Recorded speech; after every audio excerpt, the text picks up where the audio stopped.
Telepathy. Telepathy ये शब्द आप जानते हैं, सुने हैं। ये एक आध्यात्मिक एक्सपेरिमेंटल वर्ड है। ये केवल वर्ड नहीं है, ये अपने आप में पूरा ही पूरा यूनिवर्स है, पूरी ही पूरी साइंस है, पूरा ही पूरा समझ लीजिए ब्रह्मांड है। टेलीपैथी इस शब्द को आप बखूबी सुने होंगे, समझे होंगे।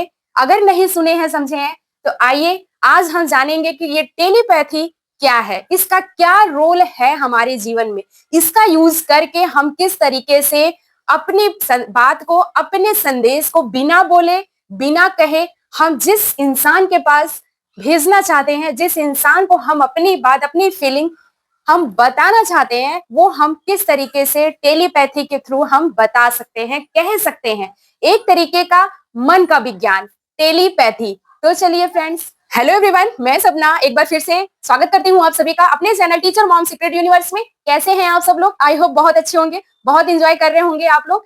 और इसके साथ ही साथ आप अपने लक्ष्य के प्रति बिल्कुल फोकस्ड हैं, आप बिल्कुल कंफ्यूज नहीं है, आपको क्या लाइफ में करना है, एग्जैक्टली आप वही कर रहे हैं फ्रेंड्स। एग्जैक्टली आप वही कर रहे हैं, इसके साथ ही साथ आप एक्सपेरिमेंट भी कर रहे हैं। ये भी एक बड़ा ही इनोवेटिव सा जवाब हो सकता है आपके लिए। फ्रेंड्स, पेशे से मैं एक गवर्नमेंट टीचर हूँ, इसके साथ ही साथ मैं अपनी स्टडी अभी कंटिन्यू कर रही हूँ अपने पैशन के अनुसार। तो फ्रेंड्स, पिछले 6-7 सालों से मैं बच्चों को पढ़ा रही हूँ। इसके साथ ही साथ मैंने बहुत सारे लोगों को हील भी किया है।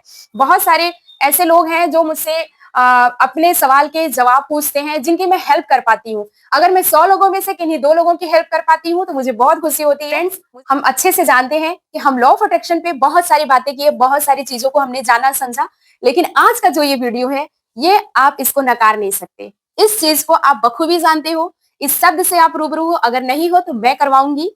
फ्रेंड्स, टेलीपैथी, टेलीपैथी मतलब आपका स्वयं का जो संदेश है वो दिमाग से, आपके ब्रेन से किसी को पहुंचाना दूसरी जगह पे।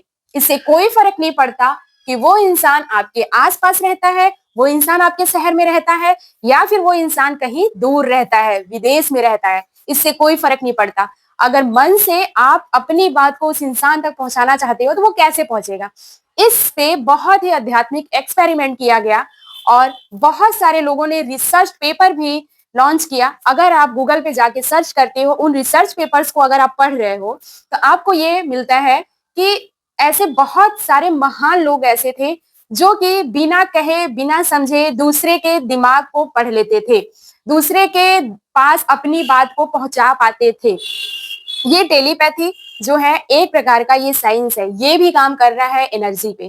कहने का मतलब हमारे ब्रेन के अंदर जो भी थॉट्स क्रिएट हो रहे हैं, जो भी चीजें हम सोच रहे हैं, अगर हम परेशान हैं अपने एग्जाम पर्पज को लेकर के, या हम किसी रिलेशनशिप में फंसे हुए हैं, हम सामने वाले के साथ रिलेशन अच्छा करना चाहते हैं और हम परेशान हैं कि हम किस तरीके से अपनी बात को उन तक पहुंचाएं, और जब हम मन से और दिल से अगर हम चाहते हैं कि काश ये बात वो लोग समझ पाते कि ऐसा नहीं ऐसा होता है, ऐसा नहीं ऐसा होता है मेरे साथ, मेरी फीलिंग ये है, मैं चाहती हूँ कि ऐसा हो। अगर आप इस पे फोकस्ड रहते हो, आप चाहते हो कि ये बात बिना बोले वो समझे इंसान, तो वो बात उन तक जाती ही है। इसको बोलते हैं टेलीपैथी। मतलब आपके ब्रेन से निकली हुई फ्रीक्वेंसी उस इंसान के पास गई, उसने उस चीज को फील किया, समझा, सुना, बिना आपके बोले, आपके ब्रेन की आवाज को, आपके आत्मा की आवाज को, उस फ्रीक्वेंसी के साथ उनके थॉट्स जो है उनके निकली हुई फ्रीक्वेंसी मैच कर गई, तो उन्होंने उस बात को समझा, सुना। इसको बोलते हैं टेलीपैथी।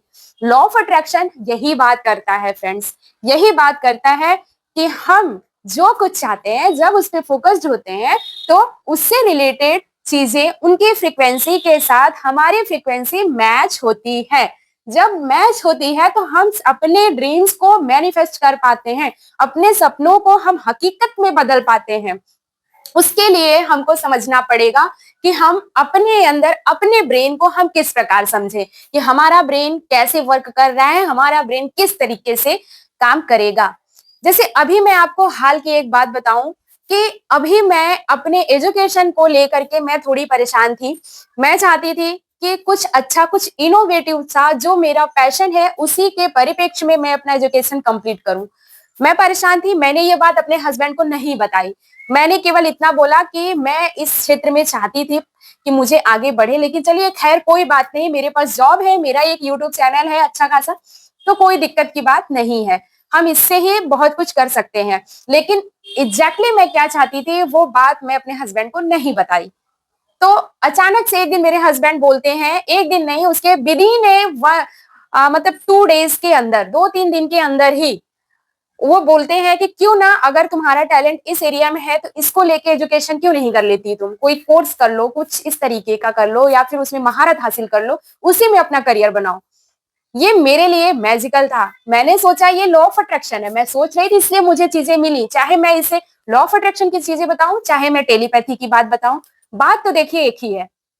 बात तो एक ही है कि मेरी बात को, मेरी फ्रीक्वेंसी को, मेरे थॉट्स क्रिएशन को उन्होंने समझा, उन तक वो बात गई बिना मेरे बोले, क्लियर कट हुए, वो समझे और उन्होंने वो चीजें की। बाकी के लोग जो मुझसे जुड़े, वो लोग टेलीपैथी या आप उसको कहिए कि वो मैनिफेस्ट हुआ, उनकी एनर्जी मेरी एनर्जी, उनकी एनर्जी सेम हुई, तो उससे रिलेटेड कायनात मुझे उस चीज के पास तक लेके गई, मैं उन चीजों से मिली, तो मेरा एजुकेशन कंटिन्यू हो पाया मेरे पैशन के अनुसार। तो आप सोच सकते हैं कि ये किस तरह से वर्क करता है। ये तो मैंने अपना एग्जाम्पल बताया। अगर आपके पास इससे रिलेटेड कोई एग्जाम्पल है, कोई बात है टेलीपैथी से रिलेटेड, या तो फिर लॉ ऑफ अट्रैक्शन ही कहिए कि आपने कोई भी चीज ऐसे अट्रैक्ट की है जो आप केवल अपने तक रखती थी और अचानक से वो चीज हुआ हो, तो मेरे साथ जरूर शेयर करिएगा, मैं भी जानना चाहती हूँ। फ्रेंड्स, एक रिक्वेस्ट मैं और करूंगी कि अपना मोटिवेशन लेवल बढ़ाने के लिए हर कोई कहता है कि मेरे चैनल को लाइक करिएगा, शेयर करिएगा, सब्सक्राइब करिएगा, लेकिन आज मैं आपको कहती हूँ कि अगर मेरे वीडियोस से आपको जरा भी लाभ होता है, भले आप थोड़ा मोटिवेट होते हो या फिर अपने काम में आप अच्छा परफॉर्म कर पा रहे हो, मेरे वीडियोस को देख के आप फॉलो अप कर रहे हो, तो प्लीज मेरे चैनल को एक बार जरूर सपोर्ट करिएगा। Okay, bye bye, take care, लगे रहिए, डटे रहिए जब तक अपने लक्ष्य को प्राप्त ना कर लीजिए। बाय बाय, मिलते हैं अगले ब्लॉग में।